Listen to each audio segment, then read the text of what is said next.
Hi, welcome back to Rushlight Studios, otherwise known as my wife's house.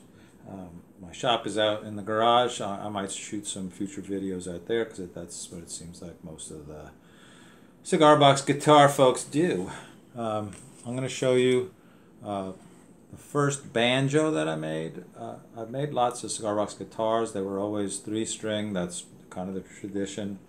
But then because I'm a banjo player, I added this this other peg to it. So I'm going to show you my first one. It's kind of sentimental for me. I may not part with it, but you never know. This one here, the box is it's a modern box. It's wood, and the top of it was a type of like a masonite type of a thing. So I wanted to make it look like an old box that came right out of somebody's shop. So what I did, I don't know if you can see the colors on there. Maybe you can. There you go. I kind of did some artistic kind of color blending on there.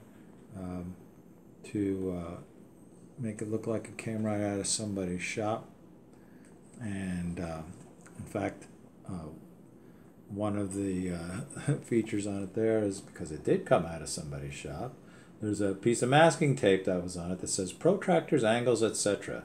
So probably some little like geometry teacher's shop or somebody that had these little tools, French curves and such, and they kept them in the box. So the tradition with cigar box instruments is using found stuff. So this here is the top of a tea strainer. I got at a yard sale, and I cut the top off of it, and that covers the sound hole. And then these are grommets that are for the other sound holes. And the top has, like old-timey kind of cut brad type things, knocking it in to keep it in. The sound hole on the top, which I commonly do on my instruments, also has a piece of that tea strainer on there. And the neck on this one is black walnut. I don't know if you can see that or not. And then the fingerboard is birch. It's very hard, very dense wood, fine grained. And this one was dyed black to look like ebony. And then kind of the cool thing about it is when I then shaped it after I attached it, the dye, came off the edge, so it actually looks like it's got kind of a binding on it, like modern guitars have, which was kind of cool and fun. Did it by accident. Again, my instruments are diatonically, I hope that's the term, fretted, where all the bad frets are taken out, so all the good ones are left behind. So you can play in common keys without thinking, was my goal. I usually carve the heels on my instruments, and it's all hand carved. Just using handheld gouges and chisels and pocket knives and scrapers and skate keys and that type of stuff. So again, it's a black walnut neck, and I commonly do sign my work with a wood burner. So this was instrument number 13, and it was Banjo No.1. So I'll give you a sense of the sound of it. It has, kind of a delicate sound to it because, it's a cigar box, but it's not a bad sound.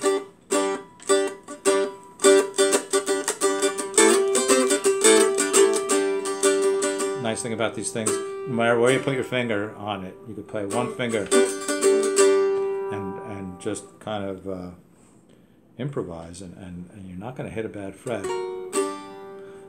So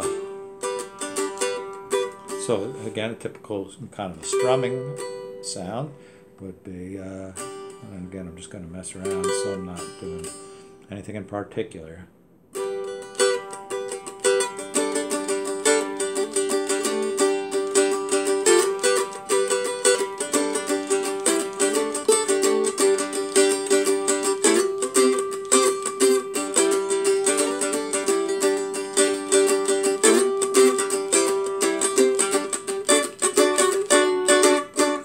Strumming. Again, you could pick them.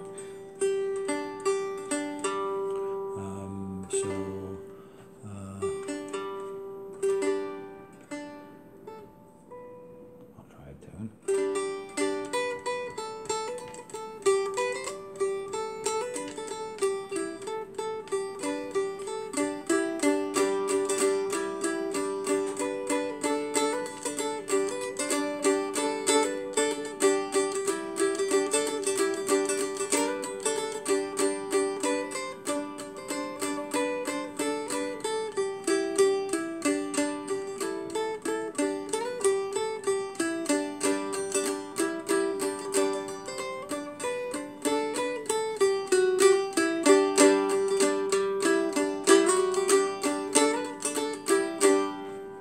Song called The Air Tune, Liz Carroll's song. Fiddle tune, pipe tune.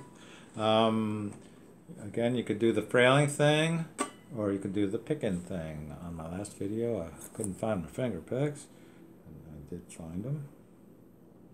And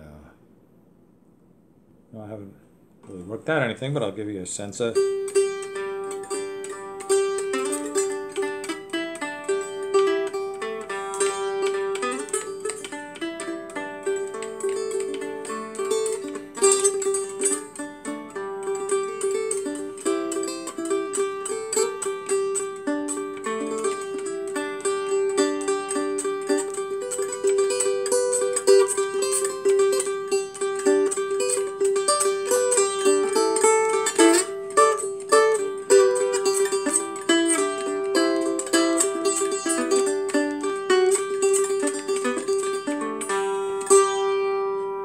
Go.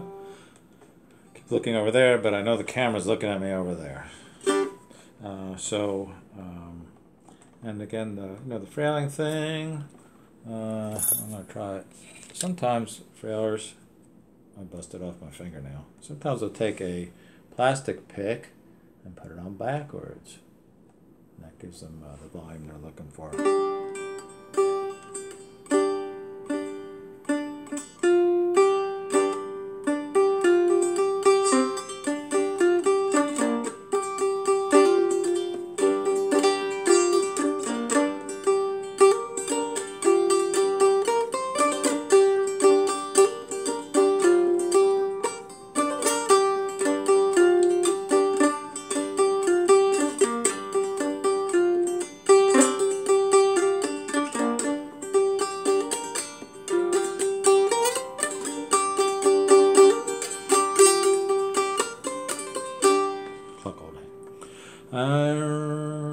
I think that's it.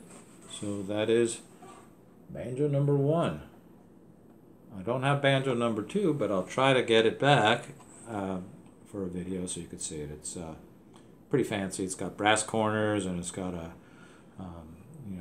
curly maple neck and curly maple fingerboard and a lot of nice shiny brass on it. It's very, very, very fancy. Very, very nice. I made it for my friend and fellow bandmate, Bruce Smith, who was kind enough to help me mill most of my wood for this job. I also do include a case, lovely handmade case that has a shoulder strap and a hook for hanging it, and a string and a pull tie top. And make them a little larger than they need to be, so you could shove music book down there or anything else you want. Okay, so I'll be right back with Banjo #3.